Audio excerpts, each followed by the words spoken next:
Alright, hey everybody. This is Isaac Brooks with my next video. As I promised yesterday, this is going to be the results from Summerslam. And sure, some of it is going to feel a little ranty at points, so keep that in mind.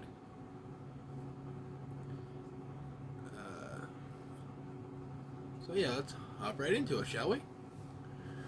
The first match was Ricochet versus Logan Paul, and much like a lot of us would have expected, a lot of high flying in that match, a lot of heel tactics from Logan Paul.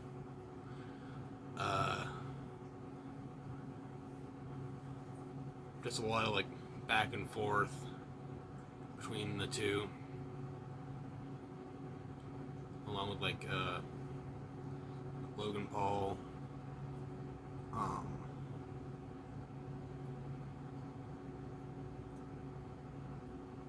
trying to get in Ricochet's head, turning his attention to the ring announcer Samantha Irving, who was Ricochet's fiance, and Logan Paul had his fiance. Didn't really catch her name, but I don't care.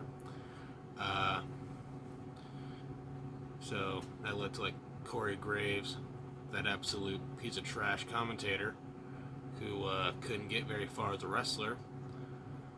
So led to him going all oh, before the night's over, Logan might leave with 2 fiancés.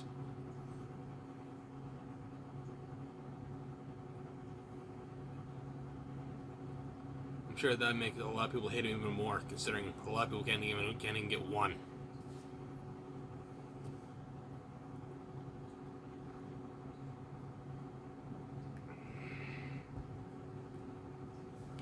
But of course, after a lot of points where Ricochet looked like he was gonna win, an injury to his ribs and leg got to him, I think, and one of Logan Paul's lackeys, let's just say, hopped over the barricade, handed Logan a pair of brass knucks, as if having what did they say, titanium in his hand wasn't enough.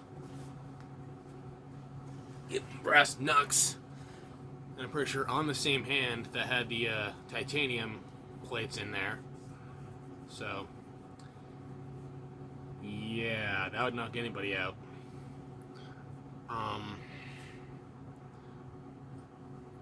Hit Ricochet with a punch. 1, 2, 3. Of course, the referee didn't notice the brass knuck bit. Even when they did the replay, they didn't do a whole oh, Logan Paul cheated. Let's either call the match off and give a little rematch thing or whatever. Don't really know how often WWE does that anymore. They used to do that quite a bit.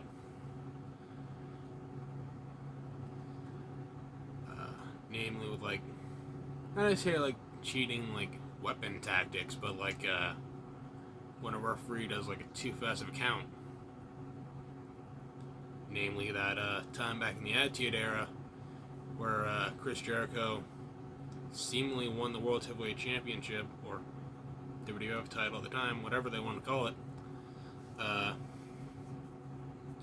from Triple H, but the referee counted too fast, and because Triple H, kind of fiddly enough, considering his role in the company now, had some creative control, reversed the decision, and Triple H was technically still the champion after that night. So anyway, Logan Paul cheated. But honestly, did anybody expect anything less from him?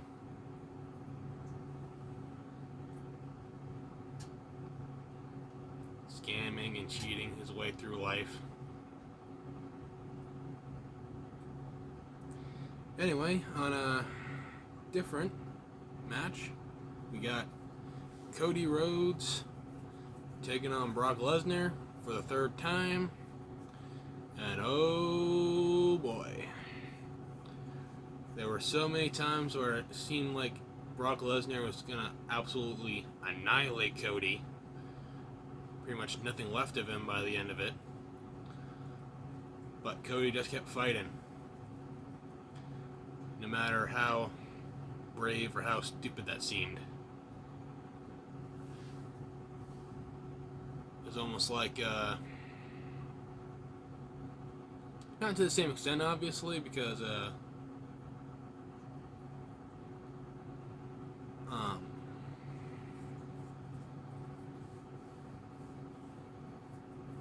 nobody, like, got, like, super injured or died, but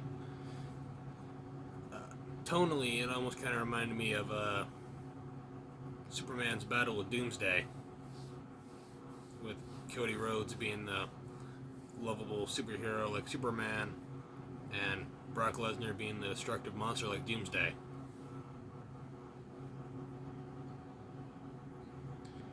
But yeah, Cody just kept fighting, even though there were times that Brock Lesnar even was like, alright, enough. Save yourself. And how many times has Brock Lesnar given anybody mercy? He must really respect you if he is willing to do that.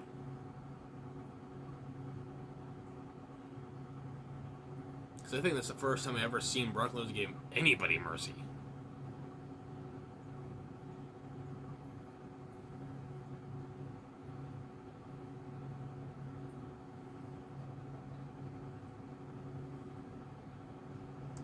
But anyway, yeah,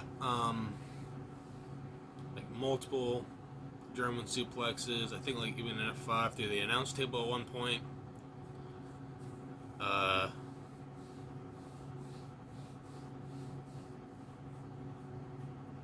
Yeah, Cody just wouldn't give up.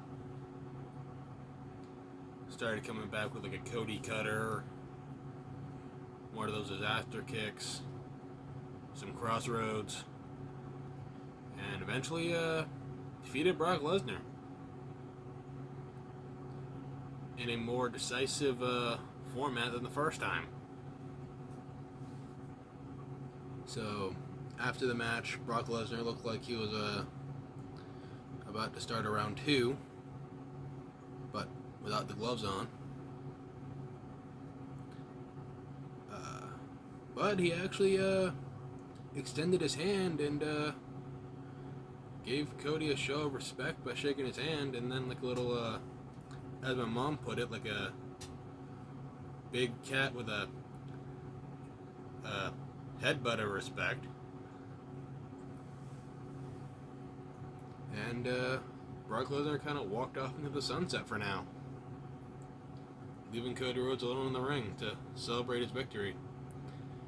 And then Cody, after the match, hopped in the crowd to celebrate with his mom, who was in the front row.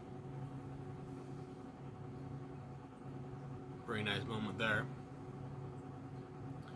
And I think somewhere in between these matches, or in between a match after this, or whatever, I can't remember,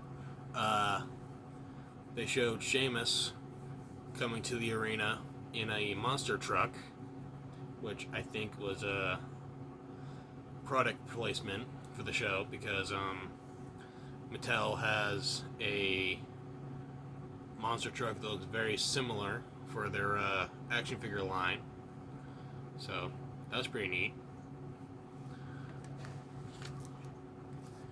And then it was the 25-man Slim Jim Battle Royal,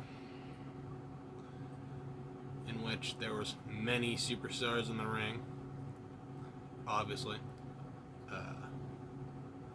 including the likes of Sheamus, the Brawling Brutes, the Alpha Academy, Chad Gable and Otis, Santos Escobar, Austin Theory,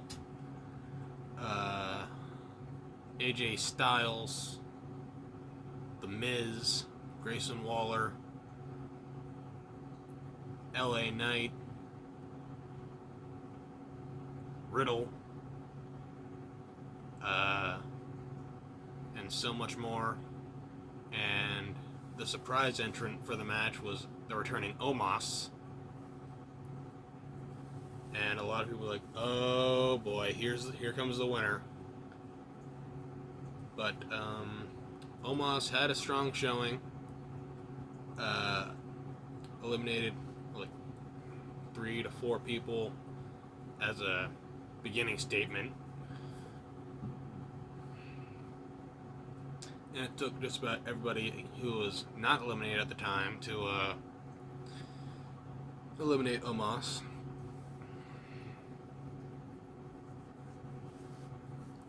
Similar kind of thing with how they had to get rid of Bronson Reed near the end of the match as well.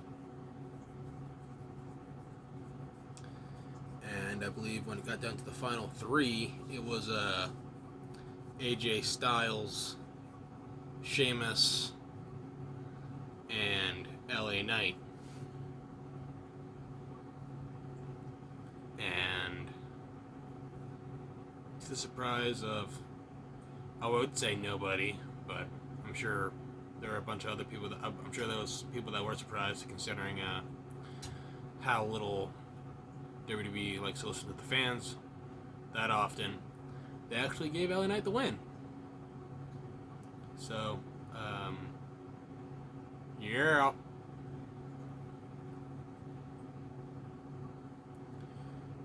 And then after that, like, I can't remember if like exactly after that, or like in between some other matches, they had a Slim Jim commercial with a clip of the original Macho Man Slim Jim commercials that happened during I think it was his WCW run. And then they had Bianca Belair and the aforementioned LA Knight appearing. So that was pretty fun. Quite a bit of product placement in this pay-per-view, or sorry, PMI event, as WWE likes to call it now. And then it was probably in the minds of many, one of the least anticipated matches on the card. Although I thought it was fine for what it was. Ronda Rousey versus Shayna Baszler in the MMA rules match, in which surprisingly there was no cage, which I think would have brought a lot more brutality to the match. But even without the cage, they were beating the absolute snot out of each other.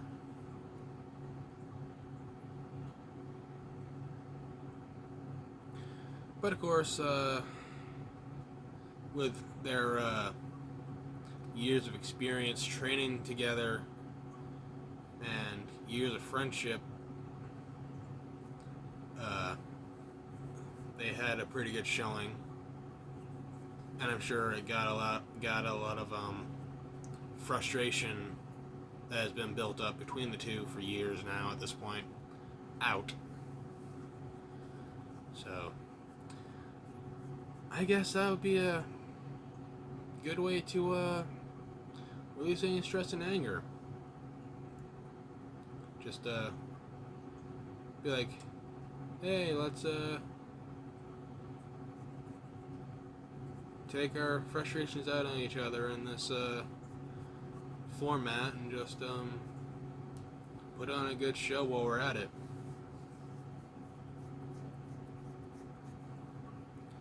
And Shayna Baszler won by making Rousey tap out, I believe, in which the rules stated it was like either submission or knockout to win, which makes sense considering MMA rules and UFC and all that. And speaking of UFC, I think this was made not just because of their background with mixed martial arts, but also because of WWE's merger with UFC and Endeavor, which I'm sure later down the line will get sold to a bigger organization, perhaps the House of Mouse Disney, which I'm sure will be a very, very questionable / controversial thing if it happens. Not saying it will, I'm just saying it might.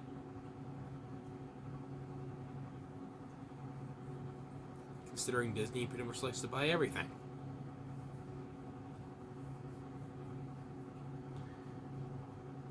And some of the people that have worked with WWE in the past have worked with Disney.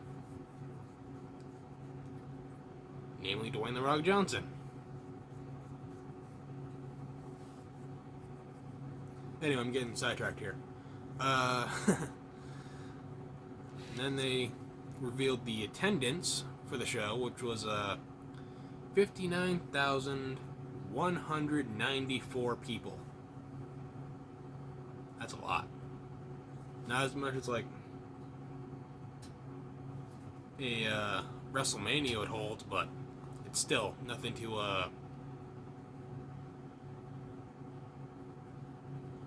kind of like scoff at and just like, oh yeah, that's cool, whatever.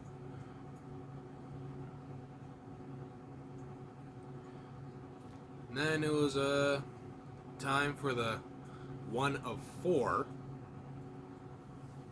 championship matches of the night.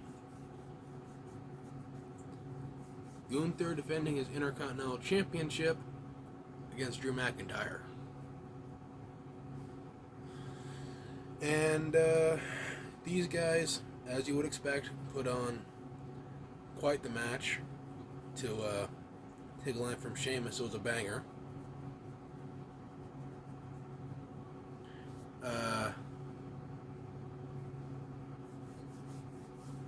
There were times that looked like Drew was gonna win the match and become the new champion, but Gunther capitalized with a drop kick and a power bomb, and is still the Intercontinental Champion, getting really close to surpassing the reign of the Hung Tung Man.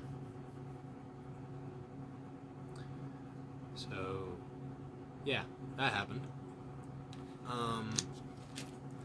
And then it was a match, fittingly enough, a 7-year rematch in the making because of 2016's Summerslam, where Seth Rollins and Finn Balor on that show battled for the first ever Universal Championship. But then 7 years later, Seth Rollins was walking in as the World Heavyweight Champion, and Finn Balor was the challenger. Whereas in the first SummerSlam encounter with those two, neither of them walked in as champion, but Finn Balor walked out with the Universal Championship, but had to get up the very next day on Raw. And of course, as you would expect, both of them alluded to that fact in terms of their attire and the stuff that they did in the match. Well, like Finn Balor having like the word 7 written on that arm, shoulder area, of which got dislocated in said match 7 years ago. And then then Seth Rollins came out in the very same vest that he wore on that fateful night.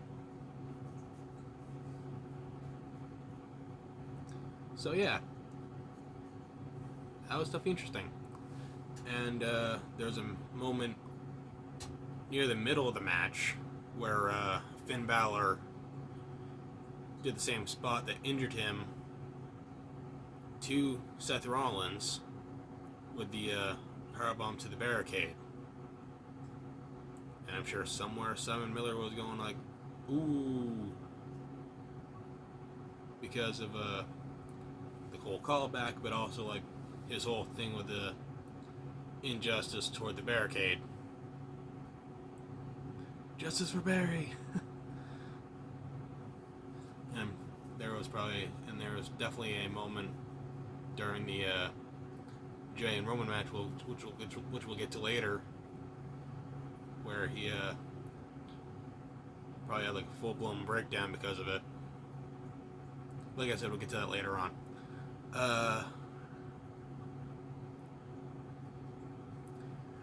And as you would expect, the Judgment Day tried to get involved, starting off with Damian Priest distracting the referee and all that.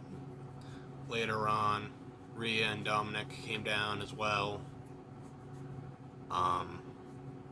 leading to Dominic and his lights knocked out with like a super kick from Seth Rollins. Damian, near the end of the match, slid his briefcase into the ring, distracted the referee again. Balor tried to capitalize on the opportunity to whack Rollins with the briefcase, but Seth saw it coming, hit him with a curb stomp on top of the briefcase, much like Rollins has done to many people during his time as Mr. Money in the Bank.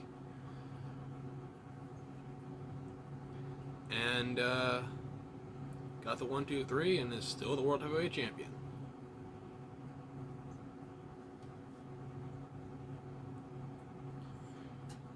And then we got into a comedy segment with the Alpha Academy, Chad Gable, Otis, and Maxine Dupree,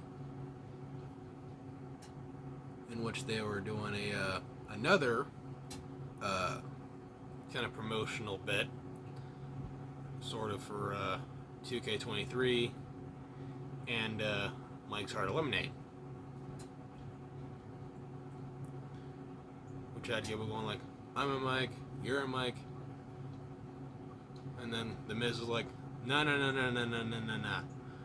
I'm the only Mike here. And that led to like a whole like kind of like catchphrase battle between Chad and The Miz, which Chad doing this whole sheesh, and The Miz doing this whole, when my hand goes up, your mouth goes shut. And then that led to I believe was it Maxine or Otis getting one of the production crates and sliding into the back of the Miz's Lex, and Miz fell in. Either way, pretty funny. If WWE has that posted on any of their social medias, whether that be YouTube, Facebook, Instagram, or whatever other social media platforms that they have, and you haven't seen it yet, I recommend it. And then it was triple threat match time for the Women's Championship. Bianca Belair, Charlotte Flair, and Asuka, in which it was pretty intense.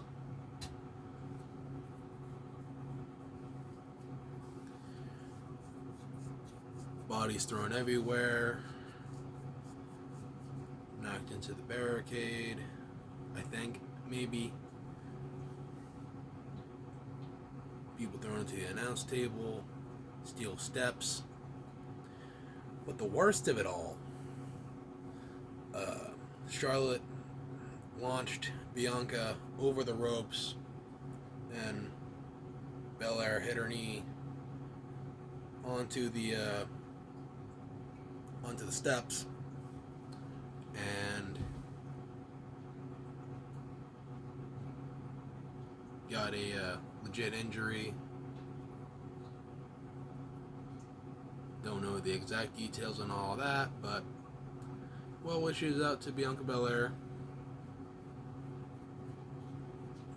And she was about to be brought to the back as Charlotte Flair had the figure 8 on Asuka, and Bianca was like, "Girl,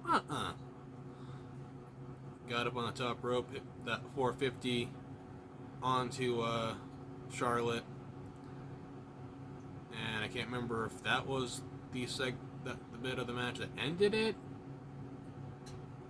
or if it came really close. I think it came really close, because it was close, because there was a moment where Asuka sprayed the mist into Charlotte's face, as Charlotte had Bianca in the figure 8, capitalizing on Bianca's injured knee, and Bianca did a roll up, the most devastating move in all sports entertainment, according to Simon Miller. And got the 1-2-3, had the championship won for all of a few seconds, and then Io Sky's music started to play, and the success rate of the women's Money in the Bank went up a number, because Io Sky cashed in her contract and became the new champion. And in all fairness, because of all the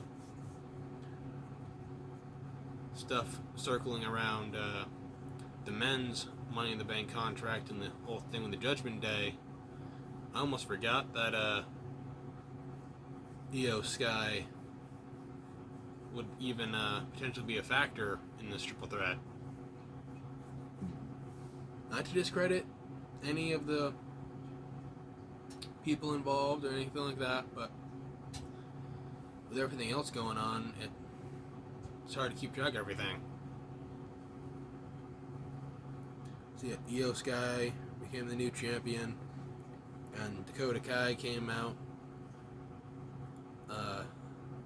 and Bayley was already out there because she charged out to the ring with Io before the cash-in even happened to make sure Asuka and Charlotte wouldn't interfere.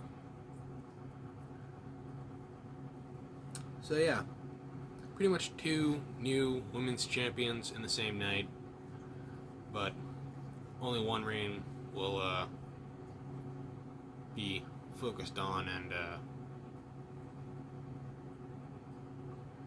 be considered as important, I guess. And then, oh boy,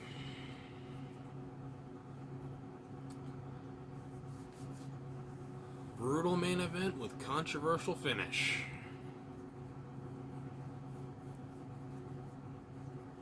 Roman Reigns putting up his undisputed Universal Championship, as well as his right to be a tribal chief, on the line against Jey Uso in tribal combat, no disqualification match. And there were so many times that Jey looked like he was going to win here. But then, Solo got involved because they took the fight into the crowd. There's a point where Jay was going to get spiked and speared at the same time, but he was still with it enough to move out of the way, push Solo into the crossfire, and Roman speared him instead. I'm sure that's going to cause more turmoil between them. And there was a point where after that, Roman was making sure everything was okay with Solo, and Solo was kind of mean mugging him. And Jay speared Roman through the barricade, causing a little bit of it to collapse. And after a while, Jay and Roman both got back into the ring. Jay hit Roman with a spear, hit the Uso splash, and then, out of nowhere seemingly, oh, that was probably just from the crowd, we see somebody pull Jay out from the ring, costing him the victory, which he very clearly almost had. And it was revealed to be his own brother, Jimmy Uso.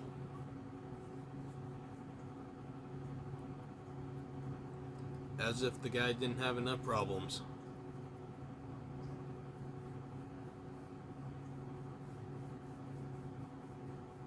But yeah, Jay's seemingly back from injury, or Jimmy, sorry, he's back from injury.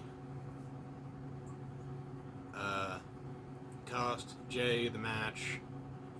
I'm sure there's going to be like a big, lengthy explanation about it, or probably even a lack of an explanation, because Michael Cole himself was saying like, oh, there'd be no explanation to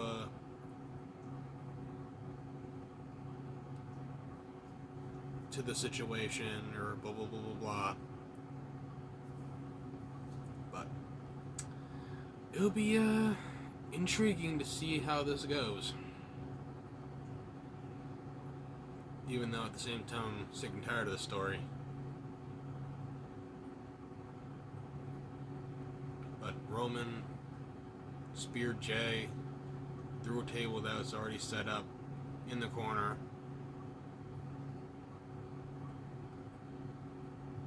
Which made like, I believe 3 tables that got broken in that match. Because there was a spot before any of this controversial chaos where Jay did a Samoan drop off the ring apron into the table that was set up in front of the barricade and sent the head of the table through a table.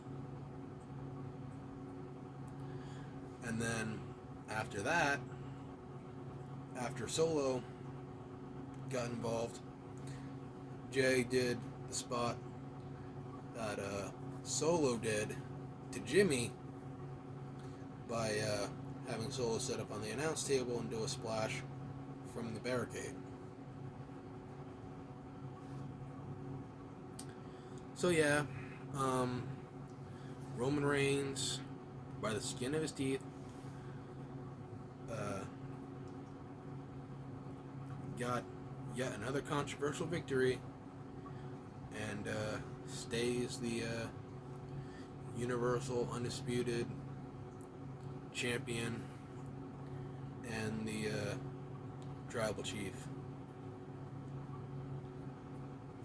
And this was one of very few times that I think this will ever happen. I actually agreed with anything Corey Graves said. Because he was saying, oh, like, I'm disgusted and all that. Yeah, very rarely will I ever agree with Corey Graves. And once upon a time, there was a point in time where I thought the same thing about Michael Cole. And now Michael Cole's like one of the voice of reasons.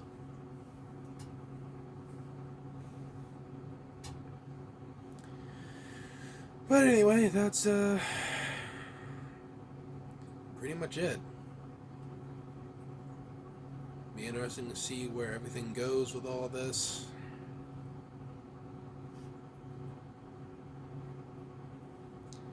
And there were so many other matches that could have been on the card that would have been good, like Becky Lynch and Trish Stratus, but they're saving that for a episode of Raw, which I believe is going to be in Canada. So it'll be interesting to see how that goes, because they're currently having Trish working as a heel, but where they're going to have it in Canada, she'll be treated as a hero, and Becky will be treated as the unwanted villain. But anyway, that's all for this video. If you liked it, give it a thumbs up. And if you're new to the channel, consider subscribing. With that said, this is Isaac Brooks signing off. Until next time, which will be, unless I come up with something else to do ahead of time, be the video going over my opinions of everything going on with Dominic Mysterio and the Judgment Day. So until then, see you next time.